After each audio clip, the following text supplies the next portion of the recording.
Alright, let's do this. TV title match, Eric Young versus Robbie E. Ha-ha! This was, well, was exactly what I knew it would be. Eric Young, the man of 1,000 gimmicks, does all his usual shtick. He goofs off with the fans, he locks up with the referee, he locks up with SoCal Val, he takes his pants off. Will you sit down and quit making a fool out of yourself? And the really sad part is that even with Eric doing all this stupid crap, he still outperformed Robbie E., who did absolutely nothing here. So Robbie tries to lull everyone into a coma for a few minutes with his sleep-inducing offense, and then he wins in underwhelming fashion after Rob the Botch Terry interferes. Oh my God, he's gonna puke! He's gonna puke! He's gonna puke! He's gonna puke! Did Eric Young need to lose the TV title? God, yes. He had that belt for like 6 months, only defended it 2 or 3 times. But putting it on Robbie E. of all people, you're just swapping out one unfunny comic relief jackass for another. And Eric Young may annoy the piss out of me, but at least he can put on a good match when he wants to. Robbie can't even do that. I have no idea why anyone would like this guy. He's an over-the-top cartoon character. He doesn't work hard in the ring at all. Every match he has is exactly the same. Punch, rest hold, clothesline, rest hold, knee drop from the second rope, rest hold. Enough with the fucking rest holds, you lazy sack of crap. I hope you guys like rest holds, because if this loser is actually going to get pushed now, you're going to be seeing a hell of a lot more of them. Because seriously, rest holds are like 40 to 50% of this guy's moveset. Fuck this whole segment. This whole show is ridiculous! Tag team title match, Mexican America and Sarita versus Ink Inc. and Christina Von Eerie, who is now being called Toxine. Just wrap your brain around that one. You know, Hernandez and Anarquia have lowered the bar so much since they became a team that at this point I'm relieved as long as they can just get through a match without injuring someone. They managed to do that here. The match was mostly harmless, except for that one spot where they did that lift in the corner and Anarquia almost completely missed the guy. But was this a classic tag team match? No. And note to TNA, I did not need, nor did I have any desire whatsoever to see Anarquia's bare ass. Unsurprisingly, the best part of this match was Toxine and Sarita. Sarita, who was the only member of the heel team worth a crap here. They had a nice exchange. It was pretty brief, but it made me really want to see a singles match with those two. Aside from them, the match was pretty forgettable, which unfortunately is a step up for Mexican America. And the fact that they won the match and kept the tag titles, are you kidding me? These jokers have flatlined as the champions. What is the point of dragging this out for another month when you've got the British invasion just sitting around collecting dust? You people are fools! X Division title match, Austin Aries, Kid Cash, and Jesse Sorensen.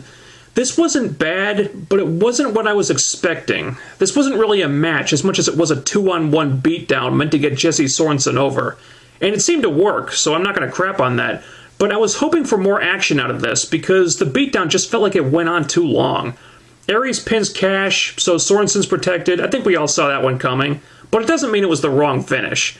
Sorensen's got potential, but I don't see him being ready for the title yet. Plus, Austin Aries is just too good in this role right now. I think he needs to hold that belt at least until Lockdown. Christopher Daniels versus Rob Van Dam. No DQ match. I don't really have a lot to say about this one. It was a strong match. Van Dam seemed a little more motivated than usual. I know a lot of people don't like the screwdriver thing. I don't like it either. I think it's dumb.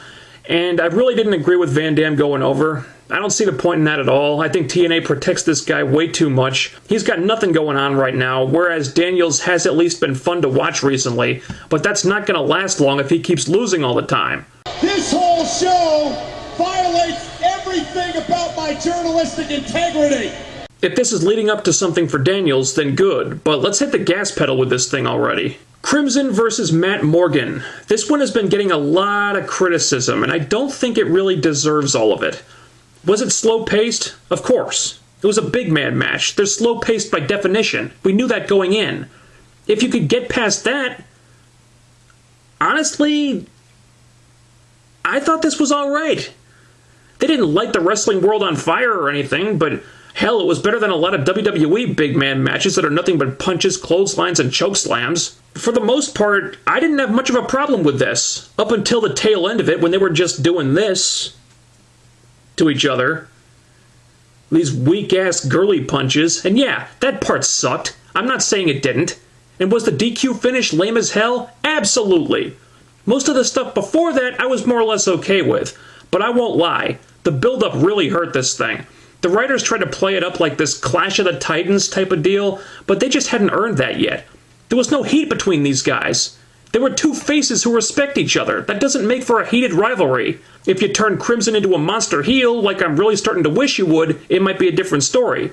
Now it's looking like the seeds are being planted for that, possibly, which is good, but who knows how long that could take. In the meantime, let's not match these guys up again until something about their dynamic changes, okay? Scott Steiner and Bully Ray versus Abyss and Ken Anderson.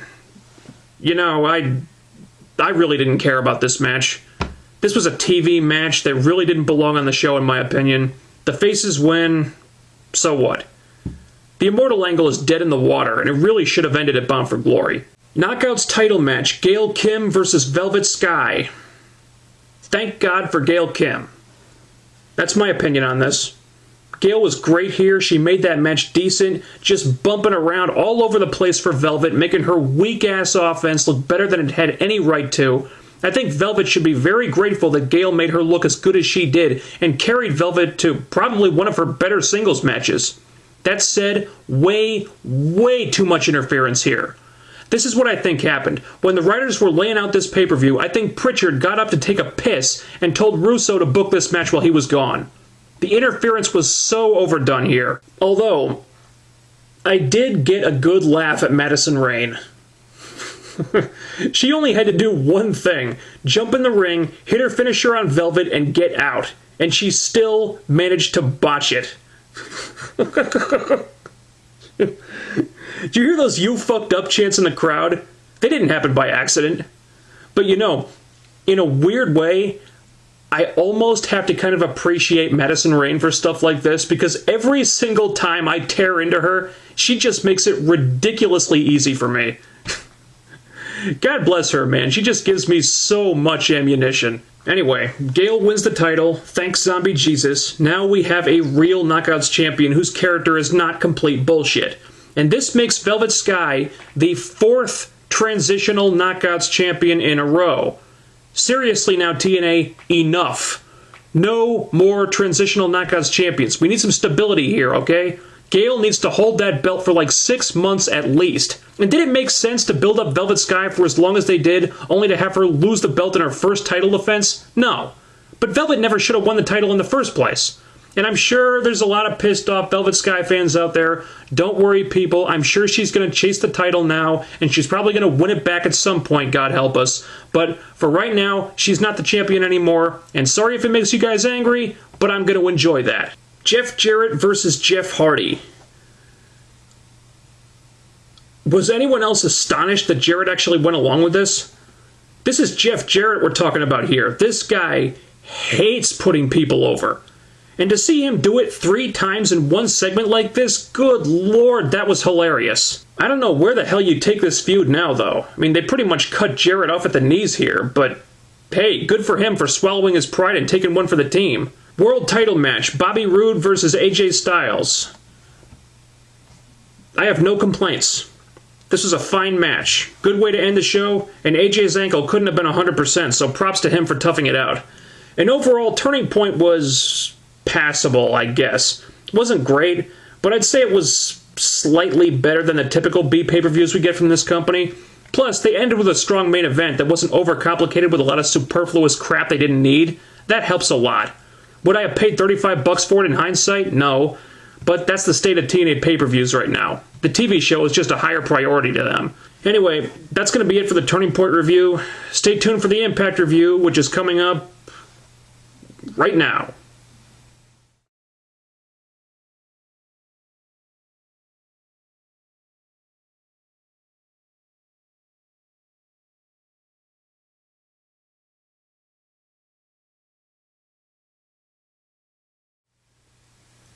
Alrighty.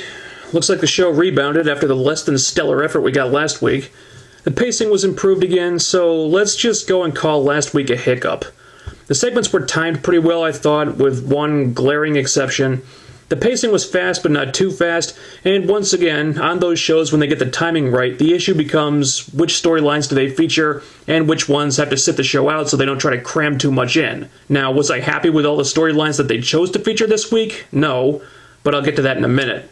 First, I don't know if I've mentioned this yet, but the absence of the never-ending show-opening 20-plus minute Immortal promos makes this show so much more enjoyable. Those opening promos have become so repetitive, so agonizing, they were like giant cement shoes dragging this whole show down with it. And I don't know if the opening segments really have been so great since the end of the Immortal takeover, or if they just seem that much better by comparison. Either way, this opening segment was terrific. It didn't go too long, including the commercial break. It was about 15 minutes, but look at all the ground it covered. Bobby Roode cuts a promo, James Storm confronts him, they set up the mystery of who attacked Storm from behind last week, which would play out throughout the rest of the show. AJ goes after Roode, they set up the main event of Final Resolution, a far cry from waiting until the last moments of the go-home show to do that, and they did it in a way that at least partially justified the Iron Man stipulation and made it seem significant, and finally they had Bobby Roode attacking Dixie Carter. This was all very tight, there was no wasted time here. I do wonder if they went too far with Roode attacking Dixie. Yeah, it made Roode look like a scumbag, but the last time a wrestler attacked Dixie, she wanted the guy fired just like that. But here it looks like Roode's not going to face any repercussions for this. That's kind of a stretch, but I'm not going to make it a sticking point. Bobby Roode was really good in this segment. I think he's getting more comfortable in his new role as top heel, but the real revelation here was James Storm. Storm was awesome in everything he did this week. The in-ring stuff, backstage segments, everything. That guy has just been firing on all cylinders lately. I think they absolutely made the right call to cast him as the babyface. I'm totally buying this guy as a top star. He carries himself like one. I mean, he's got so much charisma, and it makes me wonder, has he always been this good? Or was it just that he didn't get a chance to really showcase himself until just recently? I don't know, but I'm absolutely loving James Storm right now, and his push damn well better continue. They had an X Division tag team match, Aries and Cash versus Kendrick and Sorensen. Again, Sorensen pinned Cash when Aries abandoned him, so it looks like they might be doing a heel versus heel thing. Not sure how I feel about that. I guess it could be fine as a one-and-done type of thing, but I don't see what it's going to accomplish, unless you want people to start cheering for Austin Aries again. It was a good match, and it had a clean finish, but still, it was the same match that we've seen several times in the last few months now. It's starting to get old. Can we please mix it up? Why did you bother signing all these other guys if you didn't want to use any of them? I want to see someone new. Doesn't even matter which one. Zema Ion, Tony Nese, Mark Haskins. Where the hell is Alex Shelley? Where is he? Your entire X Division cannot consist of just 4 people for long. There was an angle where Sting put Crimson and Matt Morgan together as a tag team. It was good that they finally acknowledged the state of the tag team division, which is on life support right now. I mean, they've only really got 3 teams to work with. You got Mexican America, who are absolutely terrible. The British Invasion, who are a fine team but never get used anymore for reasons I don't understand, and Ink Inc. And I don't know what the state of them is right now. I mean, there's all these rumors that Jesse Neal might be leaving the company, so Ink Inc. might be finished. Anyway, Sting puts Morgan and Crimson together, and they win the tag titles straight away.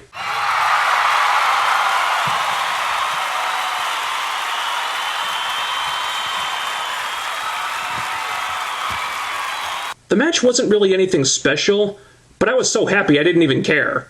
All I heard was Mexican America are no longer the tag team champions, and then the entire world just melted away into sunshine, rainbows, and boxes of puppies. I'm not sure why management thought this was necessary when you could have put the British Invasion in this spot, but it's almost like the writers are aggressively trying to avoid using them, which is a damn shame because Magnus could be a star in 5 minutes if they just do something with him. And it really doesn't make sense to me that they would get passed over for a makeshift team that's obviously being put together just so the writers can break them up later and have them feud like they did with Morgan and Hernandez a while back. Nevertheless, I don't hate this idea. I mean, if they want to put Morgan and Crimson on a slow burn for a while, that's fine with me.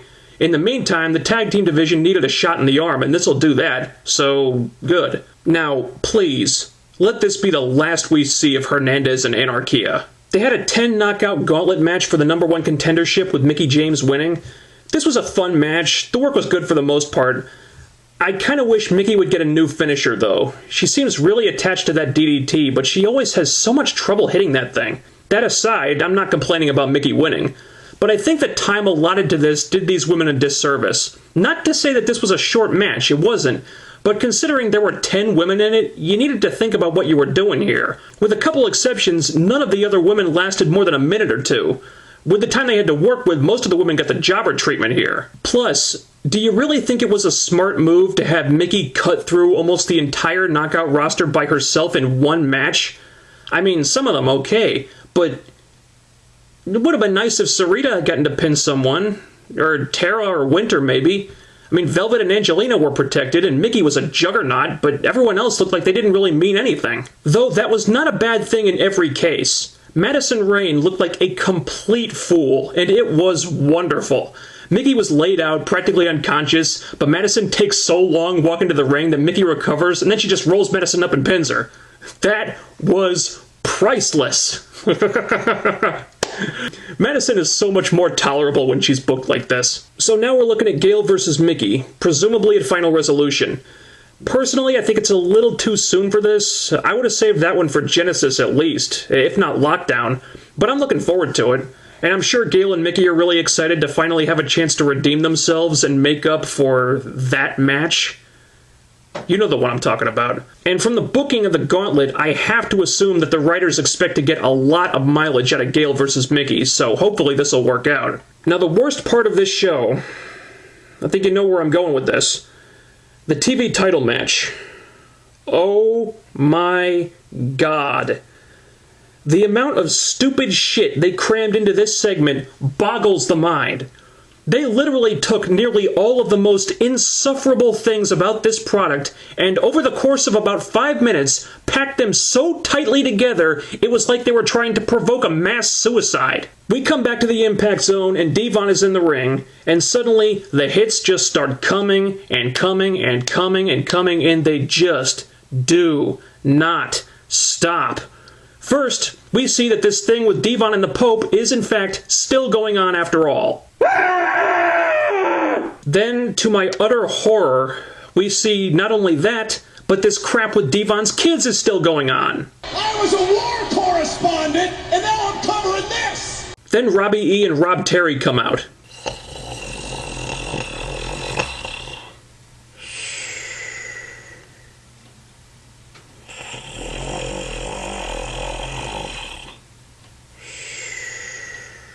Then Robbie and Devon proceed to have an overbooked clusterfuck of a match where they were using all this stuff happening outside the ring to push like 3 storylines at once.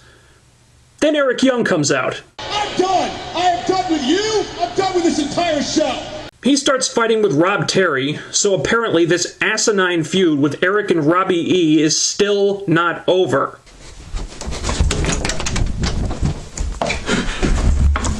So then the match ends, mercifully quickly, when Devon is distracted by all this stuff going on outside the ring, and then we get the tease of Devon's kids turning on him and going with the Pope in this, well, whatever the hell this feud is supposed to be about, I don't fucking know. Holy shit, this was so bad.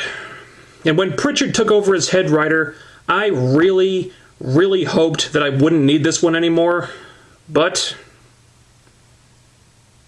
Oh shit! It's this room now! What the hell is this all about? The only saving grace here is that the match was very short, like under 2 minutes, and Devon was on the offense the entire time, so Robbie didn't have a chance to break out a rest hold. In fact, I think the only move Robbie got was the roll-up he used to get the pin, so it's not like he was booked strongly here or anything, thank God for small favors, but if stuff like this is what we have to look forward to with Robbie's title reign, this is gonna be a long couple of months. Then there was a Karen Jarrett segment.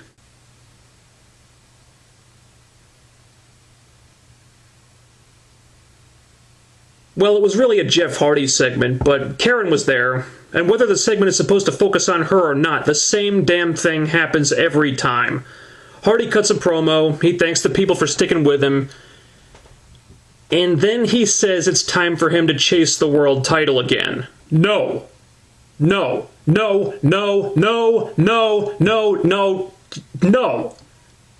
Hell no. I'm glad you seem to have cleaned yourself up, Jeff. I really am. But if you think you deserve the world title after what you did, then I think you may still be on drugs after all. You didn't just burn that bridge, Nero. You fucking napalmed it. You don't get anywhere near that world title until you prove beyond a shadow of a doubt that you can actually be a responsible employee for once, and maybe not even then. But you know what? Maybe I'm overcomplicating this. If Jeff Hardy wants the world title again, let me answer him in the simplest terms I possibly can. So then Karen Jarrett comes out, she gets a mic and she starts talking.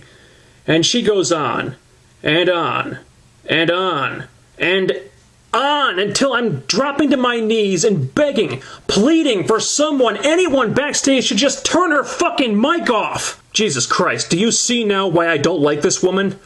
Every single time she's on screen this happens. Whether the storyline is supposed to have anything to do with her or not, all the attention gets focused on her and everyone else becomes an afterthought.